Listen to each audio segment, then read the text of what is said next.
Like an up-and-coming comic or an animal trainer from the San Diego Zoo on a late-night talk show, the last word was bumped by more important things the last few weeks. But we are back. I'm Tim Threat. And I'm Tor Thorson. For once, Thanksgiving came and went, and the biggest news story wasn't the fact that Dad got drunk and threw up on the turkey again. Or how Mom thinks I'm simply wasting my life with this whole video game thing, and why can't I just be more like my brother? Or wonder why my 45-year-old aunt still doesn't have a husband, teaches girls PE, and always seems to be going to Annie DeFranco concerts. No, the big stories of the past few weeks have been the launches of the PlayStation 3 and Wii, and the first batch of sales numbers have trickled in. Just over a week after the Wii went on sale, Nintendo proudly boasted that it had moved 600,000 Wiis in North America in only 8 days. My buddy, Reggie Fils-Aimé, said, "We've shipped retailers several times the amount of hardware the other company was able to deliver for its launch around the same time, and we still sold out." Of course, the game to get for the system was The Legend of Zelda Twilight Princess, which sold a remarkable 454,000 copies, or roughly 3 for every 4 Wii sold. Holy Hyrule! Nintendo says the sellout puts the company on pace to reach its projection of 4 million Wii sold worldwide by the end of the year. Of course, with 600,000 Wiis doing their thing in the US, there were a lot of gamers getting used to the new motion-sensitive control system. Pudgy gamers reported a few cases of Wii elbow to the Wall Street Journal, who also talked with Nintendo fans that experienced aches and pains from repeatedly mimicking tennis forehands, bowling motions, and master sword slashings. Come on, people, haven't you ever been a 14-year-old boy before? Last week also saw the US debut of the PlayStation 3. Like the Wii, demand for the console was also incredibly high. However, unlike the Wii, supply for the console was even scantier than expected. Back in September, production problems forced Sony to lower the North American day one launch quantity to a paltry 400,000. However, in the days after the launch, many leading game analysts said that even that number was optimistic. P.J. McNeely of American Technology Research said between 125,000 and 175,000 PS3s shipped during the launch weekend.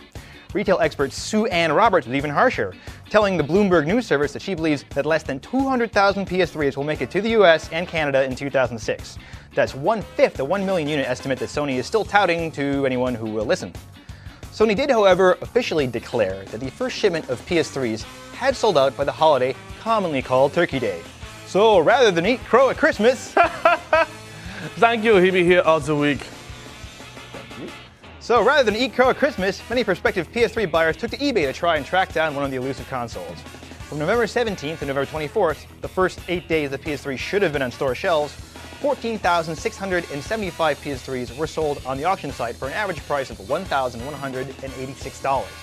And that was down from the premium pre-orders that the console commanded before. From October 19th to November 24th, 28,233 PS3s, or PS3 pre-orders, were sold for an average price of $1,370. By contrast, the same period saw 29,452 Wiis sold for an average price of $427.82. And those stats are from eBay, so you can take them to the bank, which is probably where we're going to be going anyway with those kind of prices. Another option prospective PS3 buyers took was to circumvent the whole capitalist retail process with the help of a simple tool. A gun. Reports on the aftermath of the much-hyped PS3 line heist are coming in, and 2 in particular stood out. In Connecticut, one man was shot by a shotgun. I repeat, shot by a shotgun, when he didn't hand over his wallet on launch day. A suspect has since been arrested and charged with attempted murder, but the real story is the victim. He told a local newspaper that he was ushered into the store, gave his wallet to his friends so they could get his console, was coughing up blood, and quote, "For some reason, I wasn't thinking about my wound. I was all about those PlayStations." Tor, snappy remark. Did we mention he was unemployed and now owes tens of thousands of dollars in medical bills, all for a $600 console? No, but perhaps we should have. In other PS3 crime news, employees at a Northern California GameStop reported 4 PS3s as stolen just before launch. But police smelled a rat. That rodent odor came from the GameStop employees, whom police have since arrested on charges of suspected embezzlement, burglary, conspiracy, and general idiocy for faking the whole crime. Meanwhile, law-abiding gamers, content with their Xbox 360s, sat out all the PS3 and Wii launch madness with a little help of something called Gears of War. Actually, it's not so little, because the critically lauded shooter sold 1 million copies during its first 2 weeks on the market, making it the fastest-selling 360 game of all time. Enthusiasm for one of the leading Game of the Year contenders hit critical mass last week, when an executive let slip that Microsoft's current ad campaign is designed to establish Marcus Phoenix as the hero of the Gears of War trilogy. Kind of funny, I find it kind of sad. The dreams Not to be outdone, Epic Games Vice President Mark Rain posed this question on the official Gears of War forums. If we can keep making quality games that fans obviously love, then why should we have to stop at 3?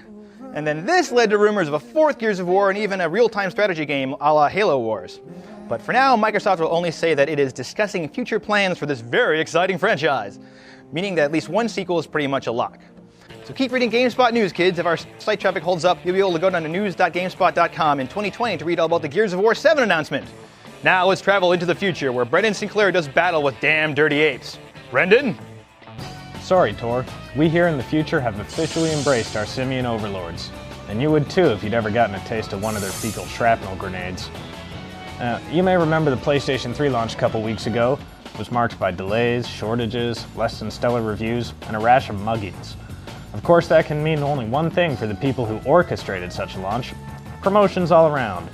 Yeah, the big news this week is a flurry of executive promotions at Sony Computer Entertainment in the wake of the PlayStation 3 launch. First off, Ken Kutaragi, the father of the PlayStation, has traded in his position as president and group CEO of the company for the role of chairman and group CEO. Taking the helm as the company's president is Kaz Hirai, who you may remember as the president and CEO of Sony's American gaming division, and the guy who got really excited about the original Ridge Racer on PSP at Sony's E3 conference. Sony Computer Entertainment America Executive Vice President Jack Tretton will take over for Hirai stateside. I guess whether or not this is merely a case of shuffling up the deck or shuffling deck chairs on the Titanic depends on your point of view. In other Sony news, the company canceled the full release of one of its upcoming PlayStation 3 games, Gran Turismo HD. Instead, the game will be released on the system's online store as a free demo with 10 cars and 2 track layouts on December 24th. The full version of the game was canned so that the developers could focus their attention on Gran Turismo 5. Sony has promised that the 5th GT game will take the series in a new direction as a fully realized online car life simulation. Unfortunately, there's still no release date for the game, and Sony has made no official announcements on when or if the GT HD demo will be made available in the US. Now, if you'll excuse me, it's time for me and the rest of the human slaves to report to re-education camps for marathon viewings of Lancelot Link, Secret Chimp. My God! The future is a barren hellscape! For GameSpot News, I'm Tor Thorson, heading to the mountains to stockpile canned food and shotguns. And I'm Tim Surratt, urging you all to tune into the emergency broadcast system at news.gamespot.com for important bulletins like Nintendo exploring the possibility of a Wii GoldenEye, and a study that found that 1 in 9 MMORPG players are addicted. Like you and Viva Pinata. And you and booze. Someone say booze?